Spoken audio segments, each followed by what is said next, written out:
बिस्मिल्लाहिर्रहमानिर्रहीम। अस्सलाम वालेकुम। कैसे हैं आप सब? उम्मीद है बिल्कुल खैरियत से होंगे। तो बच्चों, आप सबको पता है कि ये आपकी किताब नरगिस है और उसका सरे वर्क है। और हम जो है आजकल क्या पढ़ रहे हैं नरगिस से? जी, हम पढ़ रहे हैं काजी जी का अचार। तो काजी जी का अचार के सफ़ा नंबर 84, सफ़ा नंबर 85 और सफ़ा नंबर 86 की बुलंद ख़्वानी हम अपनी पिछली वीडियोज़ में कर चुके हैं। आज हमें कौन से सफ़े की बुलंद ख़्वानी करनी है? जी, सफ़ा नंबर 87 की बुलंद ख़्वानी करनी है।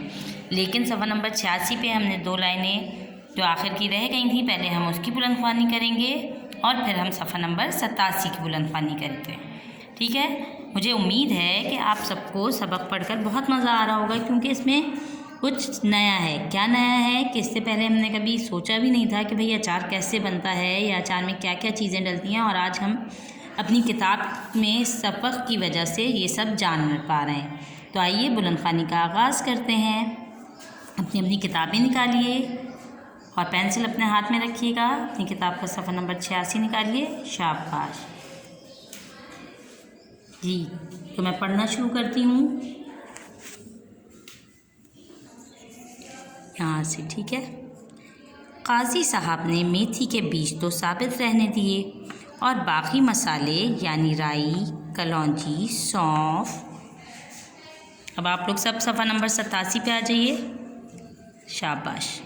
और लाल मिर्च बड़ी महारत से कूट डाले। हल्दी पहले ही पिसी हुई आई थी। अब सब ने मिलकर इन कटे हुए मसालों में थोड़ा सा सरसों का तेल मिलाकर इनका मलीदा बना लिया। फिर ये सारा मसाला आमों के अंदर भर दिया गया। घर में बहुत से चीनी के मर्तबान थे।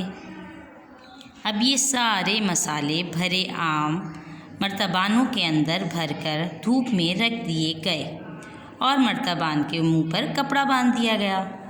धूप तेज़ थी। 3 दिन में आमों का सारा पानी सूख गया। चौथे दिन काजी जी ने मर्तबानों में सरसों का तेल डाला, इतना तेल कि आम उसमें डूब गए। अब धूम मची कि 1 हफ्ते बाद मर्तबान खुलेंगे। हर एक इंतज़ार करने लगा, यहाँ तक कि अनवर साहब की दुकान के ग्राहक भी पूछने लगे कि अचार कब खुलेगा। पूरे 1 हफ्ते बाद मर्तबान खुलने का वक्त आ पहुँचा। बिस्मिल्लाह कहकर अब जो मर्तबान खोले गए तो उनमें से सुनहरी रंग का महकता हुआ अचार निकला।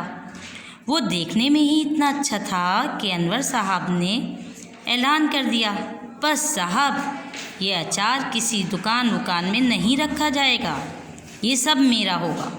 सब खुशी खुशी अचार बोतलों में भरने लगे। अगली ही सुबह अनवर साहब की दुकान पर नजमा का बनाया हुआ पोस्टर लग गया, काजी साहब का अचार आ गया है। काजी साहब बेचारे एहतजाज करते रह गए, ये अचार मेरा नहीं, आम का है। लेकिन अनवर साहब अड़ गए, नहीं साहब, ये अचार इसी नाम से फ़रोख्त होगा। और यही हुआ। शहर में काजी साहब के अचार की धूम मच गई। देखें, मेरे तो मुंह में पानी आ रहा है सबक को पढ़कर। आप लोगों को भी यकीनन मज़ा आया होगा।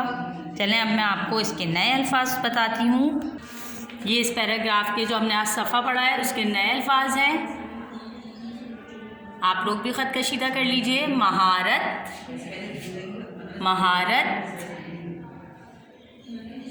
मलीदा।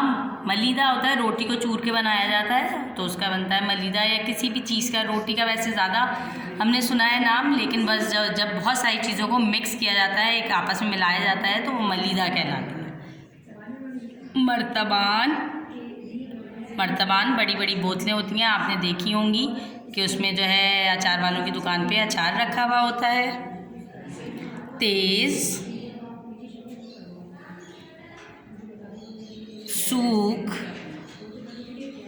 सूख, सुनहरी,